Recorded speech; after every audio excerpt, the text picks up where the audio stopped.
Welcome to the Lowdown. This is an AI-generated open-source news summary for general informational awareness.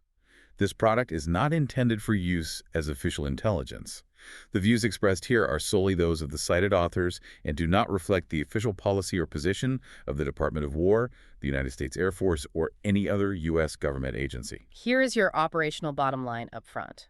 Iran and North Korea are currently exploiting diplomatic ambiguities and superpower competition to secure unprecedented economic lifelines and shield themselves from sanctions. At the same time, despite receiving massive foreign aid, the Russian domestic logistical engine is physically fracturing under sustained asymmetric strikes from Ukraine. What we are tracking is how these isolated tactical adaptations are rapidly coalescing into a unified, sanction-proof economic bloc. Right, so we've got a lot of ground to cover today. And if you're listening, we really want to untangle this massive web of global maneuvering for you. Exactly, because it's a complicated picture. It really is. We're looking at three major players here: Iran, North Korea, and Russia. And, on a map, they might seem totally disconnected. But the tactics they're using right now are deeply intertwined. Exactly. And our mission today is to show you that shared playbook. We are pulling all of this from three comprehensive open-source intelligence updates from the Institute for the Study of War. Right, the ISW. Yeah, all dated June 16th, 2026. They cover the Middle East, the Korean Peninsula, and the Russian offensive in Ukraine. So if you really want to be well-informed about global geopolitics right now, this is the shortcut. It really is. And I think we should just jump straight into the Middle East reporting. Oh, absolutely. Because there's a massive development regarding the U.S.-Iran Memorandum of Understanding. The elite's draft. Yeah, this is huge. It's wild. It's a 14-point draft of an MOU that's supposed to be signed in Switzerland. Yeah. And the core facts are, well, it outlines a 60-day negotiation period, right? Mm-hmm. And within the first 30 days, the U.S. is slated to lift its blockades. Which means immediate economic relief for Iran. Staggering relief. We are talking potentially $10 billion from just 60 days of resumed oil exports. Right. And then if they actually finalize a nuclear deal, there's a massive $300 billion reconstruction plan. Which is just a colossal amount of leverage. And if you look at the ISW analysis, the key question is, so what? How does Iran actually view this? Yeah. Do they see it as a compromise?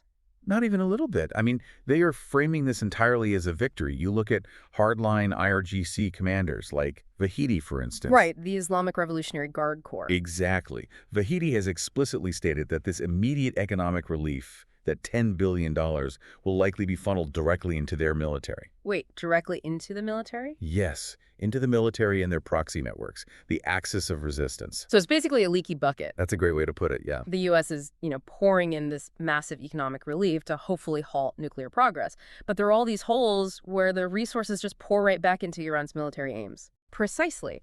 And it's not just the money, it's the language in the text. There are some incredibly dangerous ambiguities in this MOU. Okay, yeah, let's talk about the text, because there's a clause about territorial integrity, right? Right, territorial integrity clause. It essentially says the U.S. won't interfere in Iran's internal affairs.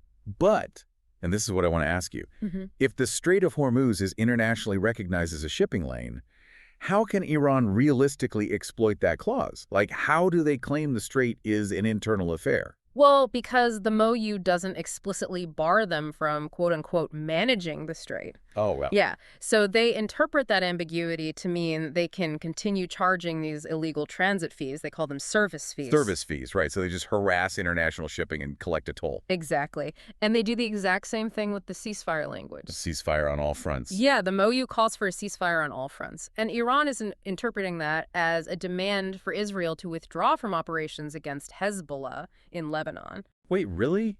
Israel isn't even part of this MOU. I know. But they're using that broad language to basically create a diplomatic shield for their proxies. That is just, it's a masterclass in exploiting loopholes. It is. But Iran isn't the only one doing this.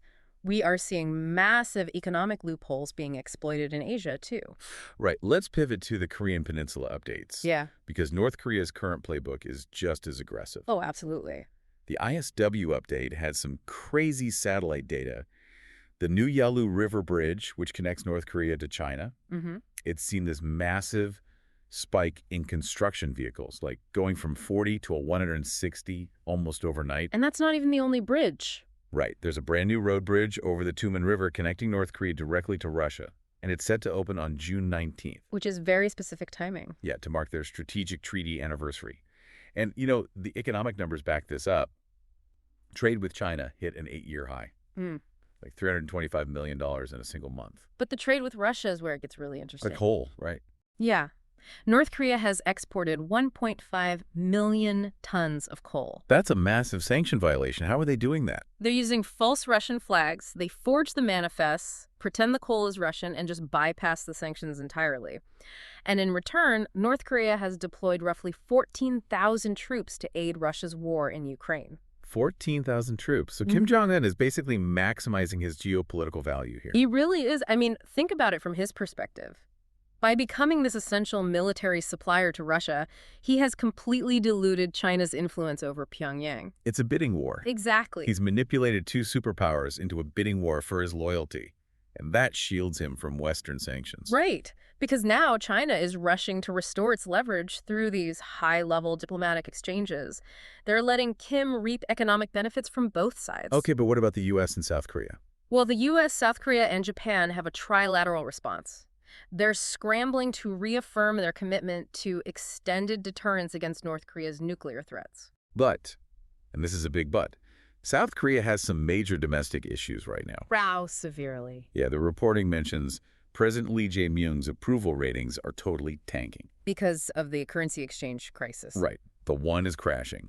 And on top of that, there's this massive scandal with the Election Commission, a ballot shortage scandal. Which completely undermines public trust. So my question is, does this domestic weakness in South Korea make it harder for that U.S.-led coalition to actually counter Kim Jong-un's boldness? Without a doubt. When your domestic base is dealing with a currency crisis and election scandals, you don't have the political capital to take bold, aggressive stances internationally. You're trying to keep the lights on at home. Exactly. So South Korea is somewhat paralyzed, which just gives Kim Jong-un more room to maneuver. And more room to send troops to Russia, which brings us perfectly to the third update. The Russian offensive campaign. Right.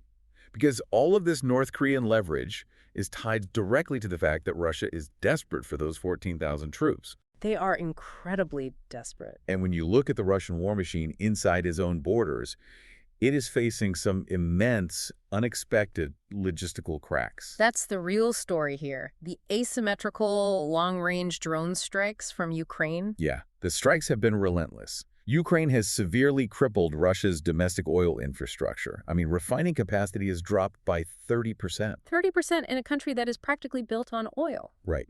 It's causing massive fuel shortages inside Russia.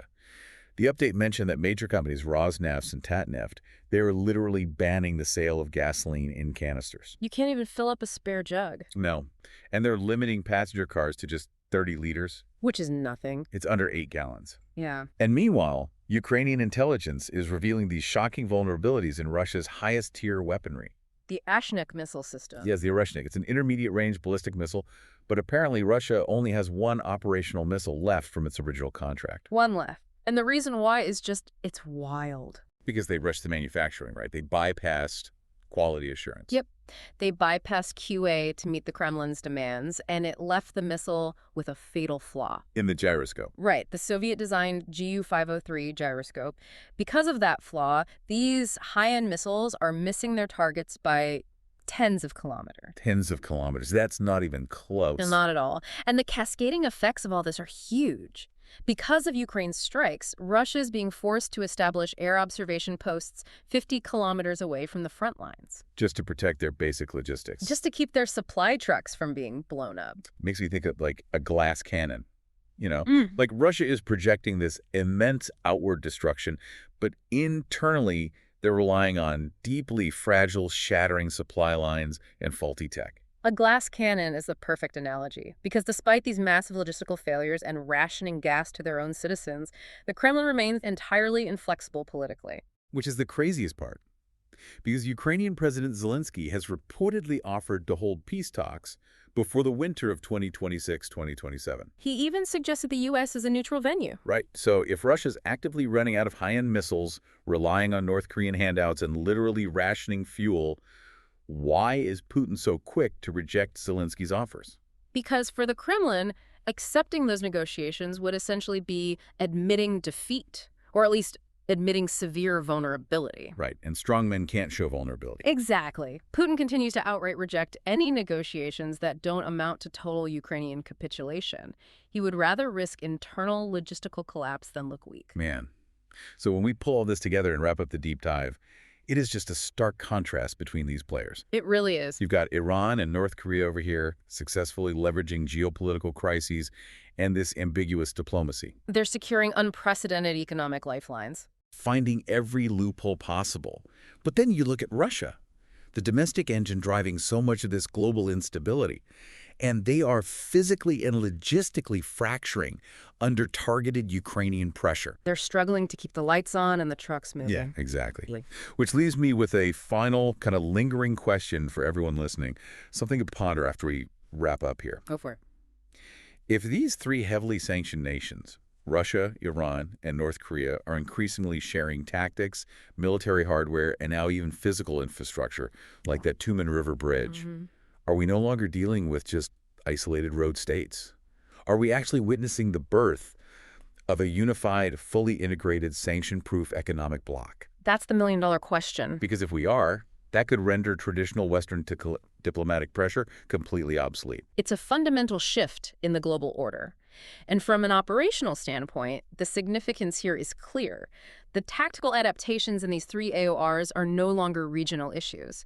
They are compounding global threats that require integrated cross-combatant command strategies to counter. Very well said. All right, that's all for today's briefing. Thanks for joining us on The Lowdown.